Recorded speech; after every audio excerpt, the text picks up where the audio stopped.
तो हेलो दोस्तों, होप है कि तुम सब ठीक हो गए। आज की वीडियो में मैं एक्सप्लेन करूंगा वन पीस एपिसोड 1088 को। वेल इस वाले एपिसोड में तुम्हें बहुत सी डिटेल्स और काफ़ी कुछ होता मिल जाएगा। एंड ये वाला एपिसोड वन पीस के one of the most important episodes में से भी एक है। वेल तुमने अगर नोटिस किया हो तो इस वाले एपिसोड को काफ़ी अच्छी तरह से डायरेक्ट किया गया है। तो यार बिना किसी देरी के एपिसोड पर बात करते हैं। वेल पिछले वाले एपिसोड में जो तुमने अमेजोन लिली पर पैदल का सीन देखा था, ये वाला एपिसोड उससे थोड़ा पहले स्टार्ट होता है। हम देखते हैं रेली को जो कि आइलैंड की कोस्ट लाइन पर बैठा होता है और उसके साथ और भी बंदे होते हैं। इनफैक्ट तुम यहाँ शाकू याकू को भी देख सकते हो। एंड यहाँ हैंकॉक रेली की लेग पर अपना सर रख के बैठी होती है और वो यहाँ रेली को उतने बड़े खतरे से उसको बचाने के लिए शुक्रिया भी कहती है। देन भी रेली भी उससे कहता है कि हाल तो मैंने तुम्हें बचा लिया, बट मैं बूढ़ा हो गया हूँ, मेरे अंदर अब वो बात नहीं रही, इसीलिए मैं प्रेजेंट टाइम के ब्लैक बेल्ट से 1-on-1 टक्कर नहीं ले सकता।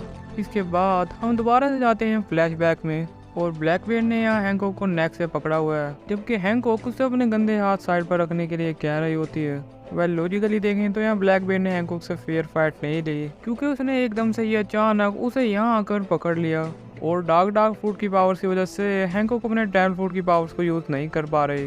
देनवीर वो उससे कहती है कि अगर तुम मुझे छोड़ दो तो मैं तुम्हारे साथी को ठीक कर दूंगी, बट बदले में तुम्हें यहाँ से जाना भी होगा, और वैसे भी मेरे अलावा और कोई नहीं है जो इन्हें ठीक कर पाए। इसके बाद ब्लैकबेर्ड यहाँ कोबी से पूछता है कि क्या वो सही में उन्हें अनस्टोन कर देगी, जिस पर यहाँ कोबी बोलता है कि इससे सिर्फ उन्हें ही ठीक नहीं करना बल्कि यहाँ जितने भी मनी स्टोन में कन्वर्ट हो रखे हैं उन्हें भी फिक्स करना होगा। एंड ब्लैकबेर्ड यहाँ कोबी को शुक्रिया भी कह रहा होता है क्योंकि उसकी वजह से वो रॉकी फोर्ड इंस्टेंट पर हाचिनोसु पर कब्जा कर पाया था। देन फिर ब्लैकबेर्ड हैंकॉक से कहता है कि अगर मैंने तुम्हें छोड़ दिया तो शायद तुम मुझे भी स्टोन में कन्वर्ट कर दो, इसीलिए तुम पर भरोसा नहीं कर सकते। मुझे जो सही लग रहा है वो तो यही है कि मैं तुम्हें मार दूं, क्या पता वो ठीक हो भी जाए। देन फिर उसका गला अच्छी तरह से दबाने वाला होता है कि यहाँ एंट्री हो जाती है डार्क किंग रेली की।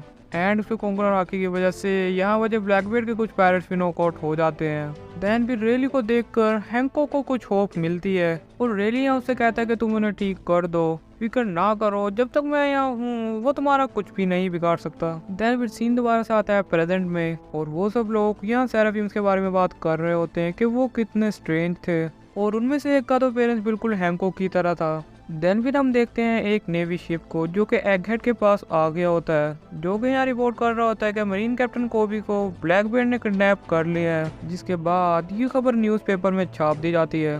देन भी हम देखते हैं रेवोल्यूशनरी आर्मी को और यहाँ कोआला साबू के लिए काफ़ी परेशान होती है और ये बात उसके फेस से ही पता लग रही है, जबकि दूसरे मेंबर्स यहाँ उसे हौसला भी दे रहे हैं कि तुम ज़्यादा वरी ना हो, साबू जहाँ भी है वो ठीक ही होगा और वो अपना ख्याल खुद रख सकता है। देन भी हम देखते हैं ड्रैगन और कुमा को, क्योंकि प्रीवियस रेवरी के टाइम पर रेवोल्यूशनरी आर्मी ने कुमा को फ्री करवा लिया था, बट कुमा की प्रोग्रामिंग अभी भी वैसे ही है और वो यहाँ एक स्लेव रोबोट की तरह एक्ट कर रहा है। वेल ओवरऑल यहाँ वो साबू और नेफेतारी कोबरा की न्यूज़ पर बात कर रहे हैं। देन भी ड्रैगन यहाँ कहता है कि अगर ये न्यूज़ सही है तो रीज़न कोई भी हो, मैं साबू को माफ़ नहीं करने वाला। एंड ये न्यूज़ क्या है वो मैं तुम्हें आगे बताऊंगा। देन फिर सीन यहाँ से भी शिफ्ट होता है और हम देखते हैं स्ट्रॉयड पायरेट्स को जो कि मस्त अपनी हॉलीडेज को एंजॉय कर रहे हैं, क्योंकि शिप पर ज़्यादा कुछ काम करने को है नहीं। और दूसरी तरफ यहाँ रॉबिन न्यूज़पेपर पढ़ रही है जिसमें रिसेंट रेवरी में क्या क्या हुआ था उसकी न्यूज़ होती है। देन फिर उसे एक शॉकिंग न्यूज़ पता लगती है कि किसी ने इसी के दौरान किंग नेफेतारी कोबरा का मर्डर कर दिया है। एंड ये बंदा और कोई नहीं बल्कि first commander of revolutionary army Sabu होता है। दूसरी तरफ प्रिंसेस वीवी भी इस इंसिडेंट के बाद गायब है एंड यही बात इस न्यूज़पेपर में छापी गई है, बट रियलिटी क्या है इसका तो अभी किसी को भी नहीं पता, क्योंकि मैं इस बात से एग्री नहीं करता कि साबू इस तरह किसी का मर्डर कर सकता है।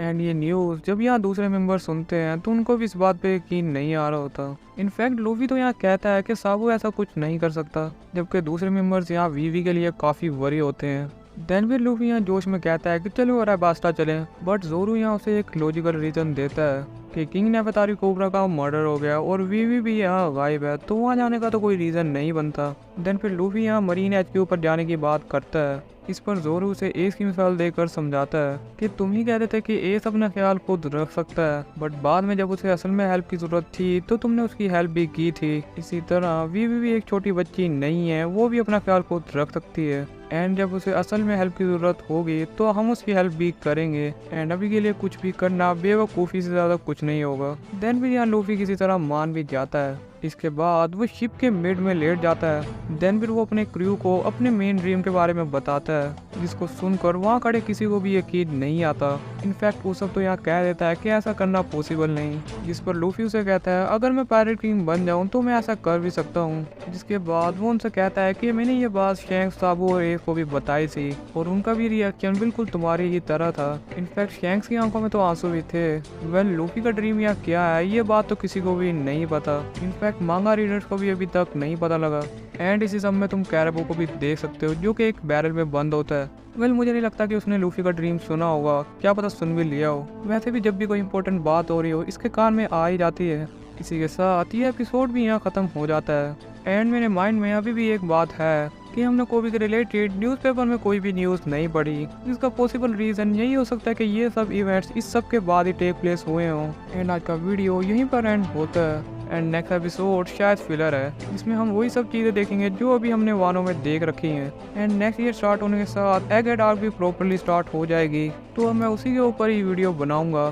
तो यार आज की वीडियो में बस इतना ही। मैं मिलूंगा तुम्हें नेक्स्ट वीडियो में, तब तक के लिए बाय।